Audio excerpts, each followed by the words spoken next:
नमस्ते दोस्तों, आज हम बात करेंगे एक ऐसे ग्रह के बारे में जो हमसे काफी दूर है, लेकिन इससे लेकर कई एक्साइटिंग थ्योरीज हैं। हमारी यह यात्रा शुरू होती है एक ऐसी जगह से जो स्पेस में हमारे सबसे करीब है, प्रॉक्सिमा बी। तो चलिए इस सफर पर निकलते हैं और जानते हैं कि यह ग्रह कैसा हो सकता है और क्या हमें कभी यहां जाना मुमकिन हो सकता है। प्रॉक्सिमा बी एक एक्सोप्लैनेट है जो प्रॉक्सिमा सेंटोरी के चारों ओर घूम रहा है। यह ग्रह हमारे सोलर सिस्टम से सिर्फ 4.24 लाइट ईयर की दूरी पर है, जो कि एस्ट्रोनॉमिकली काफी कम है। प्रॉक्सिमा सेंटोरी एक रेड ड्वार्फ स्टार है और यह ग्रह उसके हैबिटेबल जोन में आता है, मतलब यहां पानी लिक्विड फॉर्म में हो सकता है। यह बात इसे एक पोटेंशियल कैंडिडेट बनाती है जहां जिंदगी हो सकती है।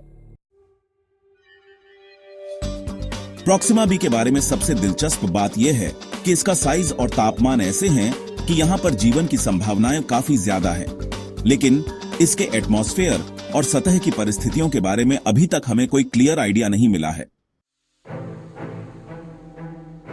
तो क्या प्रॉक्सिमा बी पर जीवन हो सकता है? वैज्ञानिकों का कहना है कि यह ग्रह अपने स्टार के चारों ओर एक परफेक्ट डिस्टेंस पर है, जिससे यह एक हैबिटेबल जोन में आता है। इसका मतलब है कि यहां पर पानी लिक्विड फॉर्म में हो सकता है, लेकिन इस बात की भी संभावना है कि प्रॉक्सिमा सेंटोरी का स्टार इतना एक्टिव हो कि इस ग्रह पर इंटेंस रेडिएशन हो सकती है, जो जीवन को मुश्किल बना दे। इसके अलावा प्रॉक्सिमा बी का एटमॉस्फेयर भी एक बड़ी चिंता का विषय हो सकता है। अगर यहां का एटमॉस्फेयर थिक और प्रोटेक्टिव है तो यह जीवन को सपोर्ट कर सकता है, लेकिन अगर यह एटमॉस्फेयर काफी पतला है तो जिंदगी के लिए परिस्थितियां मुश्किल हो सकती हैं। अगर हम प्रॉक्सिमा बी तक कभी पहुंचने का सोच रहे हैं तो हमें यह समझना होगा कि अभी हमारी टेक्नोलॉजी इतनी एडवांस नहीं है। हमारे स्पेस प्रोब्स जैसे कि वॉयेजर, जो हमारे सोलर सिस्टम को एक्सप्लोर कर रहे हैं, उन्हें प्रॉक्सिमा बी तक पहुंचने में 70,000 से ज्यादा साल लग जाएंगे। लेकिन वैज्ञानिक नए तरीकों पर काम कर रहे हैं, जैसे कि लाइट सेल्स, जो शायद हमें इस तक जल्दी पहुंचने में मदद कर सकते हैं।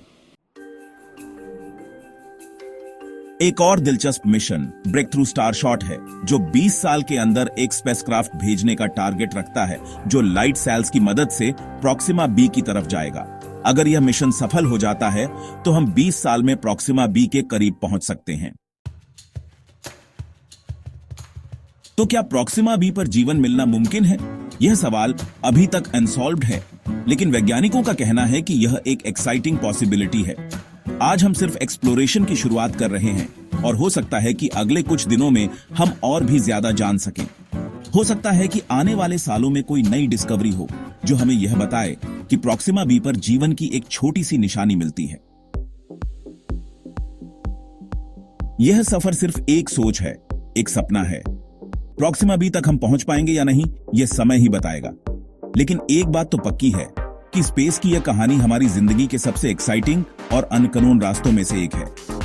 दोस्तों, अगर आपको यह वीडियो पसंद आई हो तो लाइक, शेयर और चैनल को सब्सक्राइब करना ना भूलें। आपके थॉट्स और सवाल नीचे कमेंट्स में जरूर शेयर करें। अगला सफर किस दिशा में होगा? हमारी नेक्स्ट स्पेस जर्नी के लिए जुड़े रहिए। तब तक कीप एक्सप्लोरिंग द कॉस्मोस।